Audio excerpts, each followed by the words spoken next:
नमस्कार दोस्तों, GK study with Rakesh में आपका हार्दिक स्वागत है। और भी दोस्तों कैसे हैं? बढ़िया होंगे।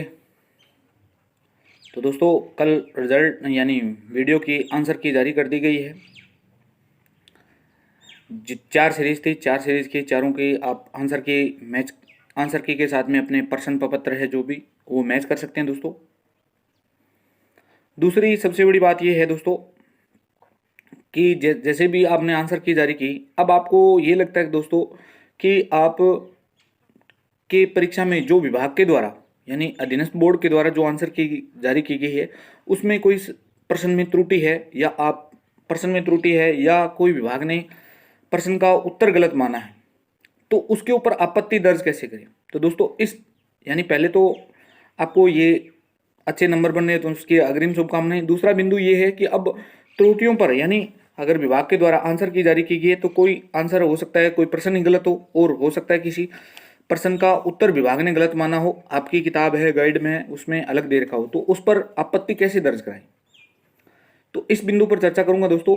सबसे पहले दोस्तों आपने आंसर की मैच कर लिए आपका। अब दूसरा सवाल है कि अगर कोई प्रश्न आपको लगता है कि ये गलत है या इसका उत्तर विभाग ने गलत माना है, तो दोस्तों उन्होंने एक आज प्रेस नोट जारी किया था और प्रेस नोट में स्पष्ट तौर पर लिखा था कि आप आपत्ति दर्ज करा सकते हैं। आपत्ति दर्ज कराने की जो तारीख थी दोस्तों वो तारीख है 2 फरवरी रात की 12 बजे से स्टार्ट होगी दोस्तों। 4 फरवरी रात की 12 बजे तक लिंक ओपन होगी, उस दौरान आप अपनी आपत्ति दर्ज करा सकते हैं। विभाग ने यह भी स्पष्ट तौर पर लिखा है कि इसके अलावा यानी आपत्ति है वो ऑनलाइन ही दर्ज होगी दोस्तों। ऑनलाइन आपत्ति के अलावा और कोई अन्य सोर्स नहीं होगा आपत्ति दर्ज कराने का। अगर विद इन टाइम में अगर आपने आपत्ति दर्ज नहीं कराई है तो इसके अलावा आपके द्वारा कोई आपत्ति भेजी जाती है तो वो मान्य भी नहीं रहेगी दोस्तों, उन्होंने स्पष्ट लिखा है। अब सवाल ये है कि आपत्ति दर्ज कैसे करें। तो दोस्तों सबसे पहले आपको अपना एसएसओ आईडी खोलना है। एसएसओ आईडी में एक लिंक ओपन मिलेगा आपको। जैसे ही 2 फरवरी रात के 12 बजेंगे तो लिंक ओपन हो जाएगा दोस्तों। एसएसओ आईडी में लिंक मिल जाएगा आपको। लिंक मिल जाएगा तो अब आपको करना क्या है, जैसे मान लीजिए कोई प्रश्न है तो प्रश्न आपको सबसे पहले विभाग ने ये कहा है कि आपका तर्क है वो मान्य नहीं रहेगा।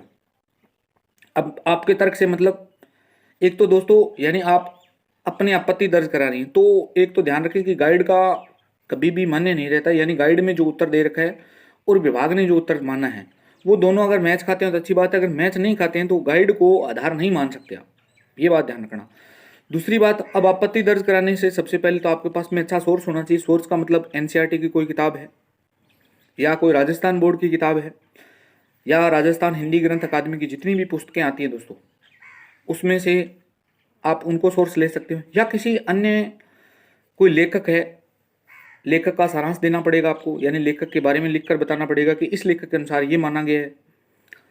पेज का सीरियल वगैरह नंबर भी उन्होंने मांग रखा है दोस्तों, तो आप पेज सीरियल वगैरह भी डाल देना, अपना नाम रोल नंबर सब डालना है उसमें। और दोस्तों राजस्थान यानी एक तो राजस्थान बोर्ड की किताबें होगी, एक एनसीईआरटी की बुक होगी, एक हिंदी ग्रंथ अकादमिक पुस्तकें होगी, और चौथा सोर्स है दोस्तों कि आप किसी लेखक यानी कोई ऑथेंटिक लेखक है उसका आप अगर ब्यौरा देना चाहते हैं तो उसका भी ब्यौरा मान्य रहेगा। अब वो तो विभाग के ऊपर है मान्य न माने, लेकिन आप अपनी आपत्ति दर्ज करा सकते हैं। अब दोस्तों क्या ये आपत्ति फ्री है या इस पर पे है यानी शुल्क लगेगा? तो बिल्कुल विभाग ने स्पष्ट तौर पर कहा है कि आपत्ति है वो उस पर शुल्क लगेगा और एक प्रश्न का 100 रुपये है दोस्तों, यानी एक प्रश्न का 100। अगर मान लीजिए आपके 3 या 4 प्रश्न गलत हैं या 3-4 प्रश्नों पर आपको आपत्ति है तो आपको 3 या 4 प्रश्नों के हिसाब से प्रति प्रश्न के 100 रुपये के हिसाब से आपत्ति दर्ज करनी पड़ेगी। 300 लगे 400 लगे वो आपको देखना होगा दोस्तों जितने आपके प्रश्न बन रहे हैं। अब दोस्तों दूसरी बात ये है यानी क्या एक ही बार में आपत्ति दर्ज करा सकते हैं या 2 बार? तो एक व्यक्ति एक बार में ही आपत्ति दर्ज करा सकता है दोस्तों। विभाग ने स्पष्ट तौर पर लिखा है कि एक व्यक्ति एक ही बार में अपनी आपत्ति दर्ज कराएं, बार बार आपत्ति दर्ज नहीं होगी। तो इसका भी विशेष तौर पर ध्यान रखना दोस्तों, कहीं आप पहले मैंने कहा ना आंसर की के साथ में अच्छी तरह से मैच करना है दोस्तों। अच्छी तरह से मैच करने का मतलब यानी विभाग ने जो आंसर की जारी की है उसमें से प्रश्न इधर उधर हो सकते हैं, वो यानी जो विकल्प है वो इधर उधर, लेकिन आपको तो सटीक आंसर पकड़ना है, सटीक आंसर के साथ में मैच करना है। अगर वो मैच होता है तो ठीक है, नहीं होता है अगर आपको लगता है कि वो त्रुटि है तो उस पर आपत्ति दर्ज कराएंगे। ध्यान रखना दोस्तों, फिर से बता रहा हूँ, एक व्यक्ति एक ही बार आपत्ति दर्ज करा सकता है। प्रश्न चाहे जितने मर्जी हो उसके प्रति प्रश्न के 100 रुपये लगेंगे। अब मुझे नहीं लगता कि किसी व्यक्ति की किसी शिफ्ट में 2 या 3, 4 या 5 प्रश्नों से अधिक गलत हो रहे हैं, ऐसा नहीं है दोस्तों। अब मैं नेक्स्ट वीडियो में दोस्तों आपको कल, यानी आज 1 फरवरी, कल 2 फरवरी को आपको या चारों शिफ्ट में जितने भी प्रश्न पूछेंगे, चारों शिफ्ट में पहले प्रश्नों को मैं ये देख लूँगा कि कौन कौन से प्रश्न गलत है और उसका आपको कौन सी बुक, यानी कोई मान्य बुक, ऑथेंटिक बुक है वो कौन सी है, उसके आधार पर आप आपत्ति दर्ज कराएंगे। तो ये वीडियो मैं कल आपको उपलब्ध करवाऊंगा। आज यहीं तक दोस्तों। ये वीडियो आपको कैसा लगा, अच्छा लगा तो लाइक शेयर कमेंट करके जरूर बताना दोस्तों। और मेरे चैनल को अब तक आपने सब्सक्राइब नहीं किया तो प्लीज़ चैनल को सब्सक्राइब कर लीजिएगा। मिलते हैं नेक्स्ट वीडियो में। जय हिंद, जय भारत दोस्तों।